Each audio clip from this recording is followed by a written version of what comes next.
I think it's still hard for me to turn down work if it's really good, because for so many years I was desperate to get a job and couldn't, so I think it's anathema for me to turn down work if I think it's really good.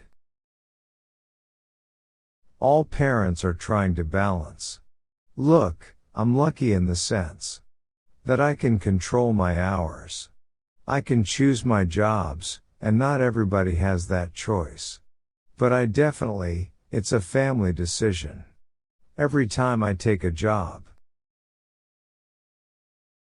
I think what makes a good director is somebody who understands what I'm doing and is respectful of it, but who also has a vision and is directing me toward their vision in a way that feels productive. Still, the change is nearly indescribable. Going from total obscurity to walking down a street in New York and having everybody turn and look to feel the temperature of a room change. When I walked in, I started really young, like 12 or 13, and then I started doing school plays. We had a really good drama department, so the kind of drama geek stigma wasn't really there in my high school. As somebody who makes his living in the movie business and wants to contribute to it, I think that the best chance I have of doing that is just consistently working with great directors. I've passed on a lot of huge money jobs. Money doesn't enter into the decision making. If I do a big blockbuster, it's about how big an audience you'll get and where you can take them. Any moron with a pack of matches can start a fire. Raining down sulfur takes a huge level of endurance. Mass genocide is the most exhausting activity one can engage in, next to soccer.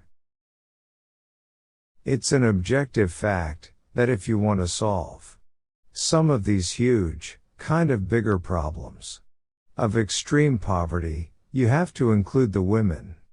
They're the ones who will get it done. I was never that much a focus of interest that I became a thing at an earlier point in my career. I'm aware of having become a thing now, which doesn't give me a lot of pleasure. The director's in charge of every single decision in film. It's a dictatorship. It's a benevolent dictatorship, but it's true. It's every single shot. There's nothing arbitrary. I found myself getting more publicly shy when the gala events and big crowds started. Some people embrace it. To me, it's not worth enough to risk my private life being public. The only way I can describe it. At the end of How the Grinch Stole Christmas, you know how his heart grows? Like 5 times? Everything is full, it's just full all the time. I'm becoming far more interested in just functionality and making sure my body is as strong as it can be so I can swing my kids around and not worry about aches and pains. I didn't grow up with great privilege, nor did I grow up wanting for anything. I was a middle-class kid and, relative to the rest of the world, that's great wealth. I never wanted to do the same kind of movies over and over anyway, so my theory on it all is I'm just gonna try L and dodge the label and keep doing L. What I am doing. Success is not something I've wrapped my brain around. If people go to those movies, then yes, that's true, big time success. If not, it's much ado about nothing.